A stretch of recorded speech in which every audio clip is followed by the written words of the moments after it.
Hey guys, how's it going? I'm back. What's the saying? Something about do something more than once, it becomes a habit. Hopefully trying to get into that with these videos. I want to be doing them several times a month. Maybe at some point I'll get to a regular schedule of once a week. Who knows? But for this video, I think I'll do some recent finds. I haven't decided if I'm going to do that as like a monthly thing or just kind of sporadically, like as I get stuff. But for right now, I have a lot of stuff to show from the past several weeks. There's, summertime around here is perfect time to go record shopping. I mean, people spring and summer going through their storage and garages and stuff like that, and there's lots of good stuff they're pulling out, and it's going for sale. There's good stuff to be found. So I've been doing a lot of buying lately. I think the first two things I'll show are actually non-vinyl. The first thing actually being a book. I just got this today. This is Psychedelia, 101 Iconic Underground Rock Albums, 1966 to 70. This is just a pretty, it's not complete, but it's pretty comprehensive on just about any seminal psychedelic album that came out around 66 to 70, like I said. Now, it's got nice little write-ups about each album in here. I've kind of skimmed through it so far. I'm not sure how many in here, maybe like, it says on the cover, 101. 101 albums. I've got maybe like 15 or 20 of these, and some of these are like grail status on just like difficulty of finding, and some of these are pretty consistent. Like I see this album by The Nice.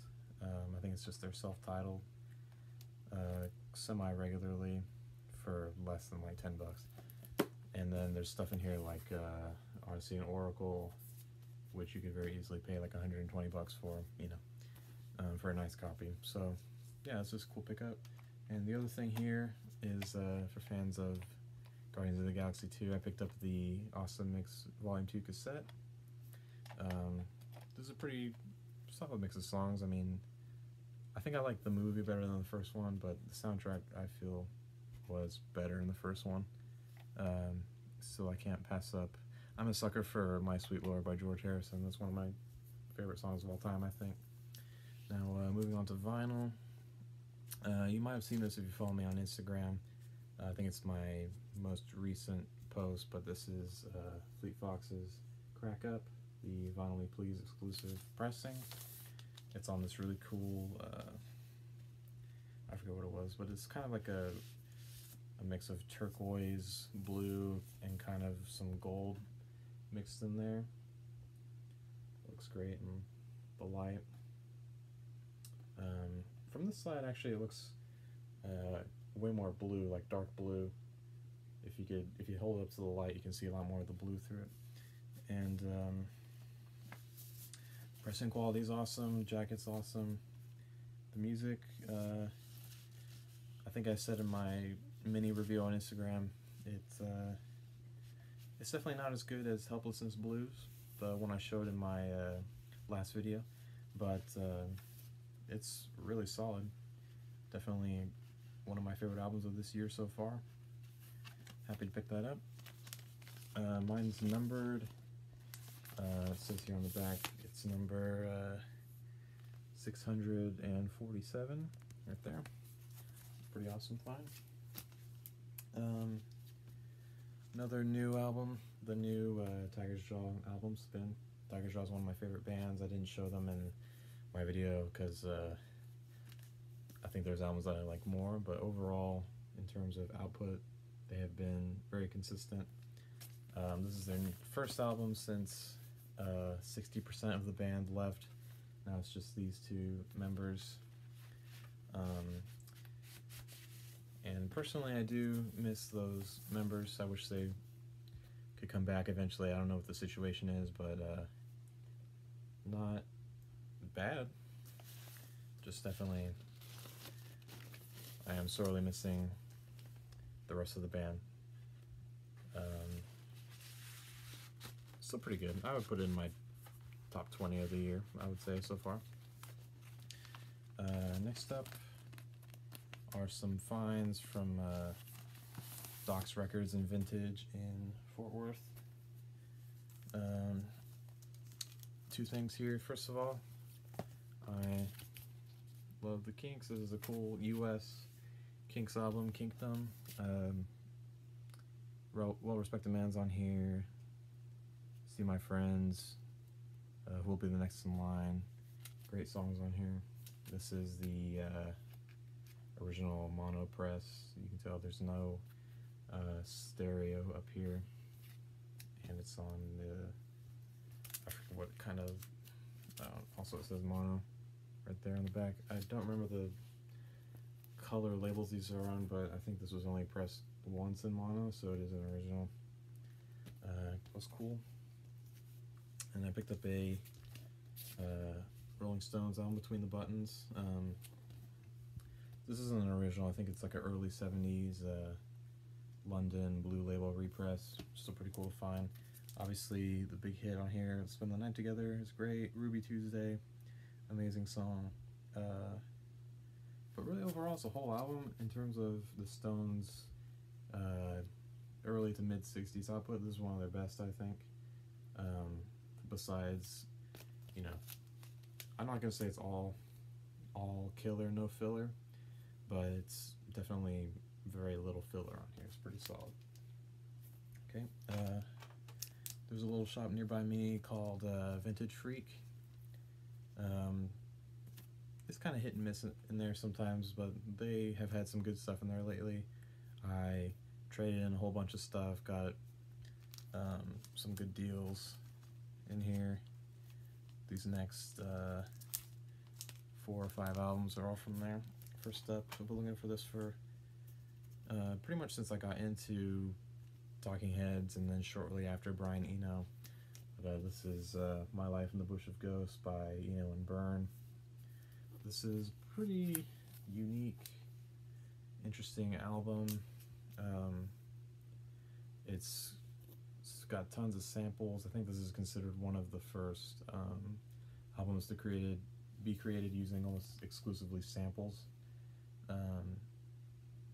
There's all kinds of stuff on here. They're all credited here on the back. Number 1, unidentified indigenous radio host, San Francisco, April 1980. Yeah, just random stuff like that. There's like preachers and random broadcasts being mixed in here with the music and the beats, and it's mostly instrumental too, so it's pretty cool. This is the first edition with the track Quran, which I believe was later removed from the album, probably for obvious reasons. Now, next up, a little more pop friendly. There's the Beach Boys, Shutdown Volume 2. Interesting story with this one. Oh, also, I've started doing a cataloging system with post-it notes, just stuck to the covers. And don't worry, they don't damage the covers. I've tried it on some beater, like garbage album covers, and with no problems. But yeah, funny story with this album title, and Brian Wilson's autobiography, he actually mentions this album by name and has a story about, like, they named this album, this is a full LP, not a compilation, Shutdown Volume 2, because they had a compilation the previous year, Shutdown, which I think it was a big success for them. But there even is a song here, Shutdown Part 2, that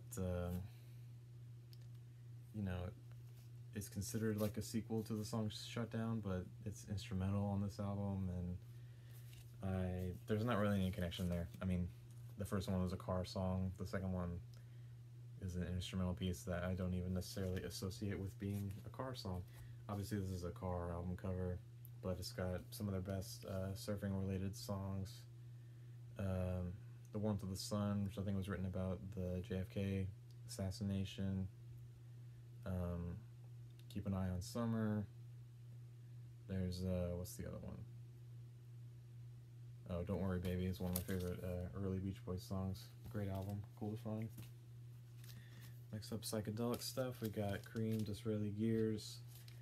Obviously, Sunshine of Your Love is on here, but the opener, Strange Brew, is pretty awesome. I'm not sure how to pronounce it. The acronymed album, or the acronymed song title, SWLABR.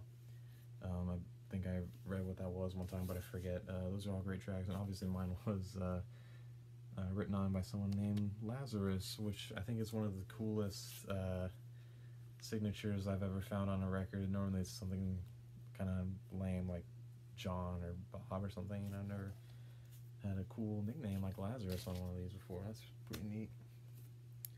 Next up, the United States of America. This is an interesting album. It's considered psychedelic, but it is psychedelic, but it has a lot of electronic elements to this. I mean, there's all kinds of keyboards and stuff being played on here. Ring modulator, electric violin,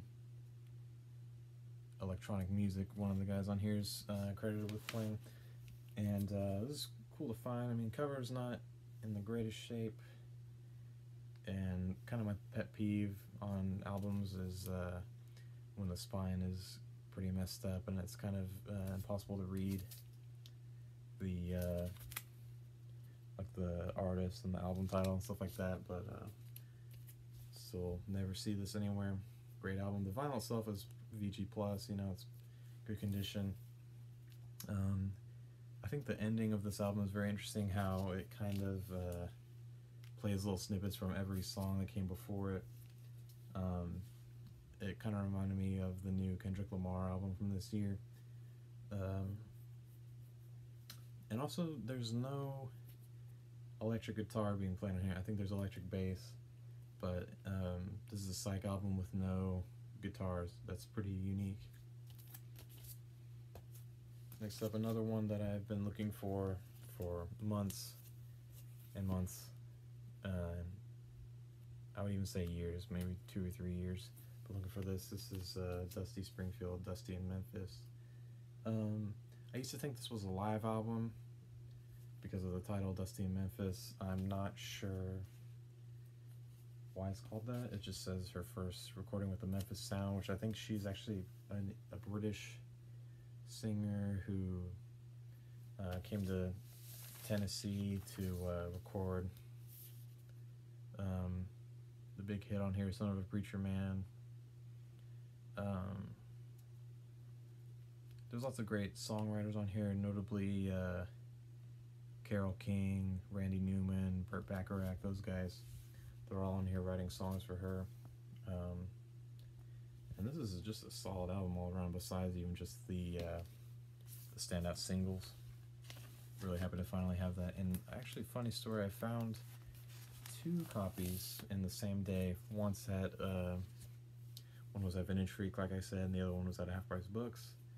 So if anyone wants a original stereo copy of this, I think it's about VG. Just let me know. Maybe we can work something out there. Okay, and then a while after that, me and my dad went out to Josie Records, also not too far away. Picked up 2 things there. Well, I got a bunch of 45s also, but I'm not going to be showing those because they're, you know, just filling out holes in my collection. I got a lot of, like, soul, and I did find a cool Animals 45 with the company sleeve. It's pretty nice. This is Orpheus. I think it's just self-titled, with the hype sticker on it. I think most of them have that attached, but this was just alright. I mean, the cover looks really psych, but it's kind of loungy. It's hard to describe. It has kind of elements of psych, but it also feels a little lazy, lackadaisical. Just the types of arrangements on here. I don't know how to describe it. It was just okay. I might not be holding on to this one for too long. And I was really excited to find this. Any kind of Nina Simone I can get my hands on. Doesn't matter if it's a, I like to avoid kind of modern reissues with most things, I think, but this is a orange label, I believe like probably mid to late 70s RCA reissue of this. Nina Simone Sings the Blues.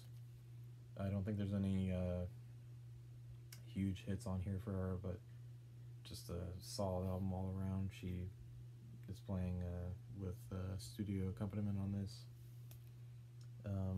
Really happy to have this. Any kind of Nina Simone I can find is amazing. I think I only have one other album by her. Next up is a trade I did on Reddit, the Vinyl Collectors subreddit. You can buy, sell, and trade on there. I traded a copy of Pet Sounds with the 70s reissue, the brown cover. I traded it for this Jamie XX in color. This is just the standard black vinyl. I think I put this in as one of my top albums from 2015, I think this came out. Just really solid, like electronic, all kinds of different styles on here, mostly kind of 90s influence, but he is one part of the band, the XX, which I think the artwork actually kind of reflects that. All the art is just like a big X on the covers, and he is one part of the band, so he's one part of the letter X. Kind of neat. Also from Reddit, I picked up a couple of Psychedelic Albums for pretty cheap. This is the Bee Gees' first album. Have not listened to this yet, but I've heard great things about it. And all the Bee Gees' 60s output is supposedly very solid. I think this is supposed to be pop psych. Pretty excited to listen to this. I've heard this has a lot of mellotron on it, and I'm a pretty big fan of the mellotron. I think it's a very interesting instrument. And then I also got one of, I believe, 2 or maybe even 3 albums that Donovan put out in '67, Where You Love Like Heaven. This says it was record number 1 of the deluxe Donovan package, which I have seen before, the box set, A Gift from a Flower to a Garden. It includes the other album that came out this same year. I don't remember the name of it. But obviously the single Where Your Love Like Heaven's on here. Not sure about any of the other ones. I haven't listened to this one yet, but just rounding up my Donovan collection, all I've had is a greatest hits comp for the longest time, and big fan of Donovan. Now this is pretty cool. This is The Birds, Fifth Dimension. This is an original mono on the 2Y Columbia label. Obviously the big single on here is 8 Miles High, which I think got them banned from radio play because of the drug references in the lyrics. Great album. I have 2 other Birds albums. I only really buy these if I find them for good prices, and someone had a good deal on this in the Vinyl Collector subreddit.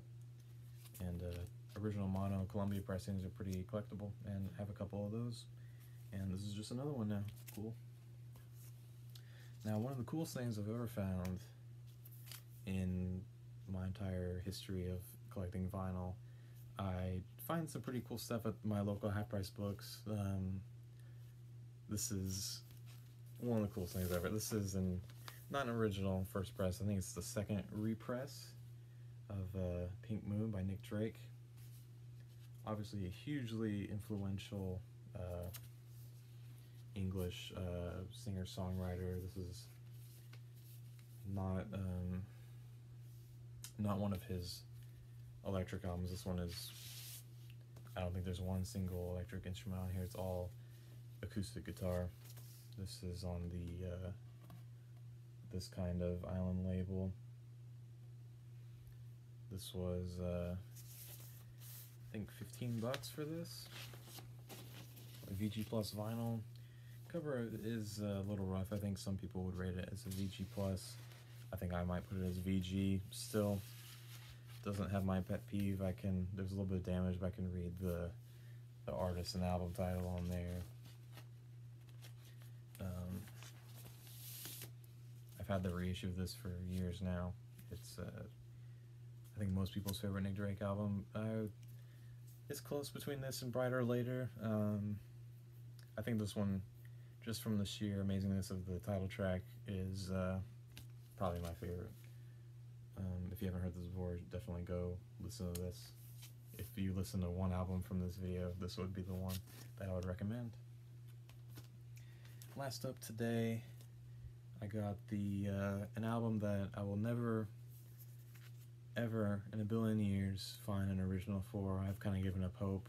I see them online all the time. I've seen them in a couple of local stores on the wall for ridiculous prices, and I don't have $150 to drop on an album at a whim, so like I got this from Amazon for like 17 bucks.